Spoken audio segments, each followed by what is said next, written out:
तो मूवी शुरू होती है अंटार्कटिका को दिखाते हुए, जहाँ पर बहुत ज्यादा बर्फ पड़ी हुई थी। 3 साइंटिस्ट का ग्रुप वहाँ पर रिसर्च के लिए आया था। उनके पास कोई ट्रांसमीटर था जिससे वो किसी चीज के सिग्नल्स रीड कर रहे थे। अचानक से वो लोग देखते हैं कि सिग्नल्स बढ़ने लगे हैं। वो लोग काफी हैरान हो रहे होते हैं कि तभी वहाँ से बर्फ नीचे गिरने लगती है और उस जगह में एक स्पेस बन जाती है, जिसकी वजह से उनकी गाड़ी भी उसके अंदर चली जाती है।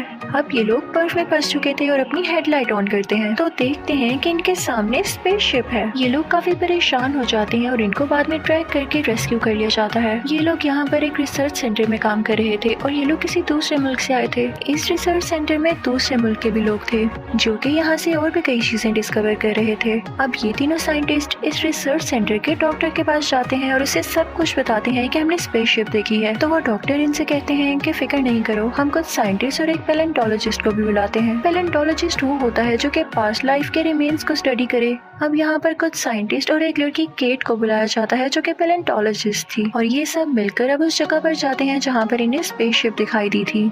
वहाँ पर इनको और भी लोग मिलते हैं और वो सब मिलकर उस जगह जाते हैं जहाँ पर वो स्पेसशिप थी। वो उसके अंदर जाकर देखते हैं तो वो तो बहुत एडवांस थी और इतनी ज्यादा बड़ी थी कि कोई सोच भी नहीं सकता था कि यहाँ पर ऐसी स्पेसशिप हो सकती है। जब केट बाहर आती है तो उसे जमी हुई बर्फ के अंदर एक क्रिएचर दिखाई देती है जो कि काफी ह्यूज थी, लेकिन वो कोई मूवमेंट नहीं कर रही थी। हो सकता है कि वो भी कई साल पुरानी हो। केट वहाँ से रिसर्च सेंटर जाती है और वहाँ सबको बताती है इस क्रिएचर के बारे में।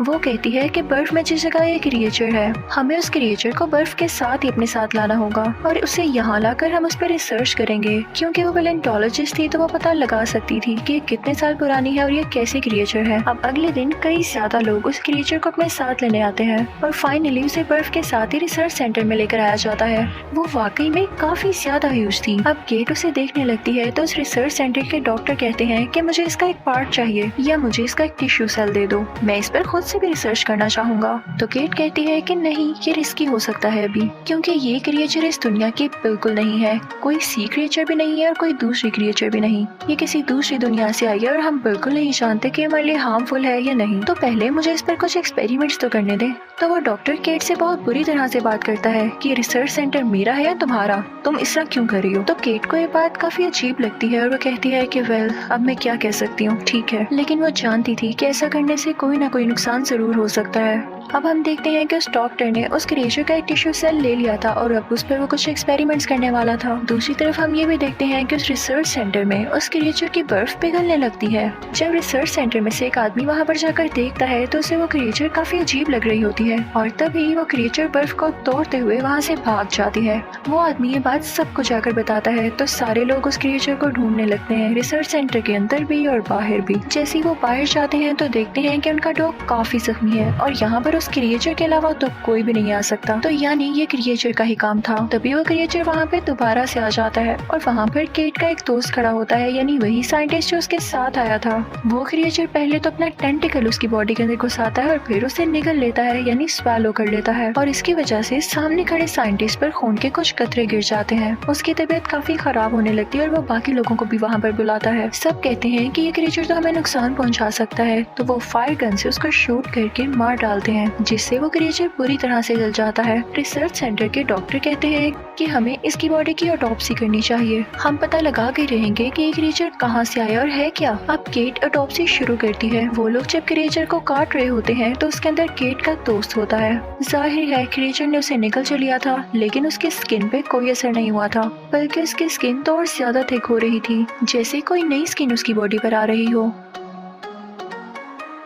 क्रिएचर की बॉडी से केट को एक रॉड मिलता है तो सबसे कहती है कि ये किसी का है तो नहीं। तो वो सब बताते हैं कि जिस आदमी को क्रिएचर ने अपने अंदर निगला, ये रोड उसके फ्रैक्चर्ड हाथ में था। तो केट काफी हैरान होती है कि फिर उस क्रिएचर ने ये रोड कैसे उसकी बॉडी से निकाला। केट उस क्रिएचर के कुछ सेल्स लेके उसे माइक्रोस्कोप में देखने लगती है तो उसे पता चलता है कि ये क्रिएचर तो डेड है, लेकिन केट के जिस दोस्त को उसने अपने अंदर निगला वो उसके सेल्स यूज कर रहा है और उसके सेल्स पर अपने सेल्स की कवरिंग दे रहा है, यानी उसके सेल्स को अपनी तरह बना रहा है। वो इस बात से काफी डर जाती कहती है कि हो सकता है ये क्रिएचर उसके दोस्त की बॉडी को यूज कर रहा है और उसको जिंदा करके ये खुद पावरफुल होके वापस आ जाए। अब वो आदमी जिसके मुंह पर खून के कतरे गिरे थे उसकी तबीयत काफी खराब होने लगती है, तो 3 और लोगों को उसके साथ हॉस्पिटल भेजा जाता है। वो सब हेलीकॉप्टर में जा रहे होते हैं। उसी दौरान केट वॉशरूम जाती है तो उसे कुछ मेटल पीसेस मिलते हैं, वैसे मेटल पीसेस जो कि डेंटल सर्जरी में दांतों में यूज होते हैं, और साथ ही उसे बाथ टब में बहुत ज्यादा खून दिखाई देता है। उसे आहिस्ता आहिस्ता सब कुछ समझ आने लगता है। वो सोचती है कि ये अजीबोगरीब क्रिएचर जिसके सेल्स को यूज करना चाहे तो उसकी बॉडी में कोई मेटल बर्दाश्त नहीं करता, यानी मेटल उसके प्रोसेस को रोक देता होगा। अब जो 4 लोग हॉस्पिटल जा रहे थे वो पहले वॉशरूम भी यूज करके गए थे, लेकिन केट को ये नहीं पता था कि उनमें से कौन इन्फेक्टेड है। वो समझ चुकी थी कि उनमें से कोई एक भी इन्फेक्टेड हुआ तो बाकी 3 को मार डालेगा, तो वो जाकर उस हेलीकॉप्टर को रोकने लगती है।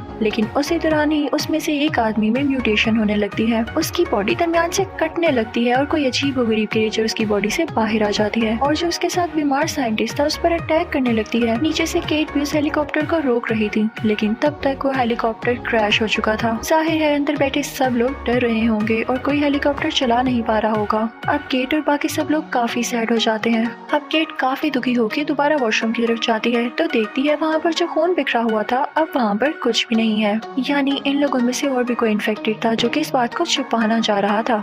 केट बाहर जाती है और सबसे कहती है कि मैं जानती हूँ कि हम में से कोई ना कोई इन्फेक्टेड जरूर है, लेकिन एक दूसरे का ख्याल करते हुए हम एक दूसरे को ब्लड सैंपल्स देते हैं और टेस्ट करते हैं कि असल में इन्फेक्टेड है कौन, और हम उसको किसी अलग जगह पर रखेंगे और उसे ठीक कर देंगे। वो सब कहने लगते हैं कि हमें इस जगह से बाहर जाना है, तो केट कहती है कि क्या हो गया है आप लोगों को, अगर हम बाहर गए तो बाकी लोग भी इन्फेक्टेड हो सकते हैं और इस चीज पर कंट्रोल पाना बहुत मुश्किल हो जाएगा। हम लोग एक दूसरे को ब्लड सैंपल्स दे रहे हैं और कुछ नहीं सुनना मुझे। जैसे ही मीटिंग खत्म होती है तो एक लड़की केट के पास आती है और उससे कहती है कि मैं जानती हूँ कौन इन्फेक्टेड है। वो एक लड़की का नाम लेती है, लेकिन केट को उसका बिहेवियर काफी अजीब लगता है और उसे उस पर शक होने लगता है। तभी उस लड़की की बॉडी खुलती है और उसमें से भी एक अजीब सा क्रिएचर बाहर आता है, यानी वो लड़की झूठ बोल रही थी और वही असल में इन्फेक्टेड थी। केट खुद को डिफेंड कर रही होती है, लेकिन वो क्रिएचर और वो इन्फेक्टेड लड़की उस पर बार बार अटैक कर रही होती है। तभी वहाँ पर केट का साथी आता है और फायर गन से उसे भी जला देता है। केट वहाँ से बाहर आती है और सबसे कहती है कि हमें ब्लड सैंपल्स दोबारा लेने होंगे। मुझे पता तो चल गया है कि वो इन्फेक्टेड लड़की कौन थी, लेकिन वो इन्फेक्शन कहीं हम में भी कहीं ना आ गया हो। अब उसी रात वहाँ पर 2 साइंटिस्ट आते हैं जो कि हेलीकॉप्टर क्रैश में ये लग रहा था कि मारे गए हैं, लेकिन वो दोनों बेचारे किसी तरह से सरवाइव कर गए थे। उन्हें अलग जगह पर रखा जाता है कि कहीं वो भी ना इन्फेक्टेड हो। और इसी दौरान हम ये देखते हैं कि जहाँ पर ब्लड सैंपल्स रखे गए थे वो जगह जल जाती है, यानी ये उसी इंसान ने किया होगा जो कि इन्फेक्टेड होगा और ये नहीं चाहता होगा कि उसके रिजल्ट सामने आए। केट कहती है कि उसने ये गलत किया, मेरे पास और भी तरीका है पता लगाने का कि कौन इन्फेक्टेड है। वो टॉर्च लेके सबके मुंह चेक करने लगती है कि उनके दांतों में मेटल फिलिंग है कि नहीं, यानी जो इन्फेक्टेड नहीं होगा उसकी बॉडी में मेटल कहीं ना कहीं होगा। अब केट सबको चेक करने लगती है, लेकिन उनमें से 4 लोग ऐसे होते हैं जिनके दांतों में या बॉडी में कहीं पे भी मेटल नहीं था। अब जो कोई इन्फेक्टेड था वो इन 4 में से ही था, क्योंकि क्रिएचर अपनी म्यूटेशन में किसी भी मेटल को एक्सेप्ट नहीं करता। अब केट कहती है कि उन 2 सर्वाइवर्स को भी यहाँ पर लाओ ताकि मैं उनकी डेंटल फिलिंग भी चेक कर लूँ। उन सर्वाइवर्स में से एक का नाम सैम था। जब वो लोग उन सर्वाइवर्स को वहाँ से लेने के लिए जाते हैं तो वो लोग वहाँ पर नहीं होते, वो वहाँ से भाग चुके थे, यानी उन दोनों में से कोई ना कोई इन्फेक्टेड जरूर था। लेकिन तभी उधर एक साइंटिस्ट उन दोनों को देख लेता है।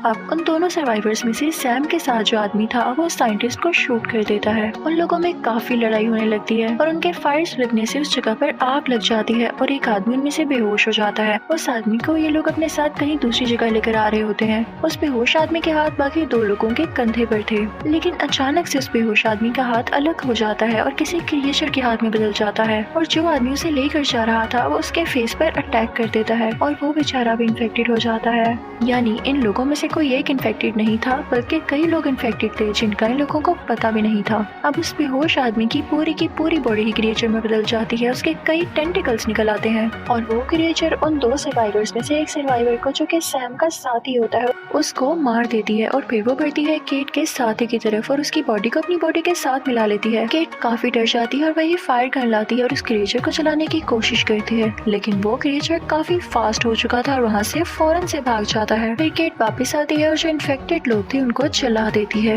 यानी जिन पर क्रिएचर ने अटैक कर दिया था। इस रिसर्च सेंटर का डॉक्टर काफी डर जाता है और वो एक जगह पर छुप जाता है, लेकिन वो क्रिएचर उसे ढूंढ लेती है और उस पर अटैक करके उसे भी मार डालती है। अब सिर्फ 2 लोग बाकी बचे थे, एक केट और एक सैम, जो कि सर्वाइवर था।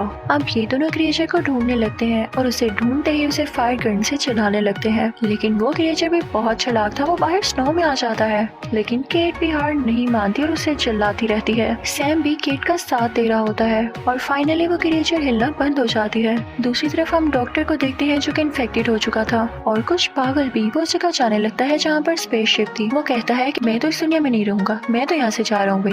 अब केट और सैम उसका पीछा करने लगते हैं, लेकिन डॉक्टर भी अजीब और गरीब क्रिएचर में बदलकर केट पर हमला करने लगता है और अब वो स्पेसशिप स्टार्ट कर चुका था। सैम और केट के पास लकीली एक बॉम्ब था। वो प्लान करती है कि हम इस स्पेसशिप को और इस डॉक्टर को उड़ा देंगे, लेकिन वो बॉम्ब उनके हाथ से गिर जाता है और जैसे ही केट उस बॉम्ब को पकड़ने भरती है तो वो क्रिएचर पीछे से आ जाता है और वो केट को पकड़कर उसे मारने ही वाला होता है कि तभी केट वो बॉम्ब पकड़ लेती है और उसे एक्टिव करके यानी खोल के उस क्रिएचर के मुंह में फेंक देती है। फाइनली ये क्रिएचर मारा जाता है, इसकी बॉडी ब्लास्ट हो जाती है और साथ ही साथ स्पेसशिप भी डिस्ट्रॉय हो जाती है। केट बॉम्ब फेंकते ही वहाँ से भागने लगी थी और साथ सैम भी, दोनों वहाँ से बाहर निकल आते हैं। अब वो दोनों अपनी गाड़ी में बैठ के वहाँ से निकलने वाले थे, लेकिन तभी सैम काफी घबराए हुए अंदाज में कहता है, यानी डरा डरा कहता है कि फायर करना गाड़ी के पीछे ही रख दो क्योंकि अब तो हमें इसकी जरूरत नहीं है ना। केट को उस पर शक होने लगता है और उसका फेस पूरी अच्छी तरह से देखती है। वो कहती है कि सैम तुमने ये जो इयररिंग पहन रखा था ये तो पहले तुमने किसी और कान में पहना हुआ था। तो सैम कहता है अरे नहीं, ये देखो मेरे इस कान में है ये। तो केट कहती है कि नहीं, पहले ये तुम्हारे दूसरे कान में था, यानी ये क्लिप वाला इयररिंग है और तुम जब चाहो इसे अपने साथ लगा सकते हो और चेंज कर सकते हो। यानी सैम ने वो मेटल इयररिंग अपने पास इसलिए रखा था ताकि केट को शक न हो, असल में उसकी बॉडी में कोई मेटल था ही नहीं।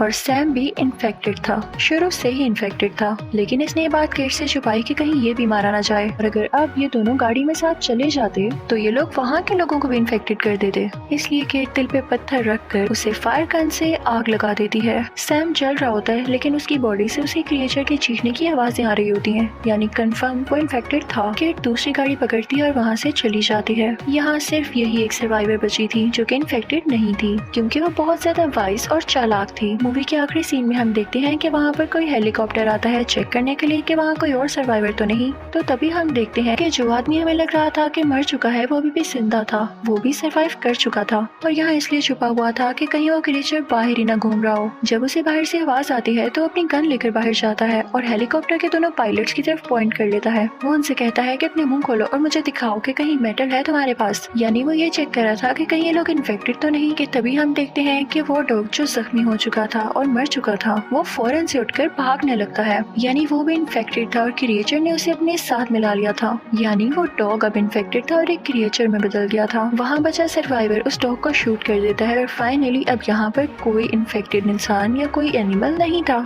इसी के साथ ये मूवी यहीं एंड हो जाती है। Thank you for watching.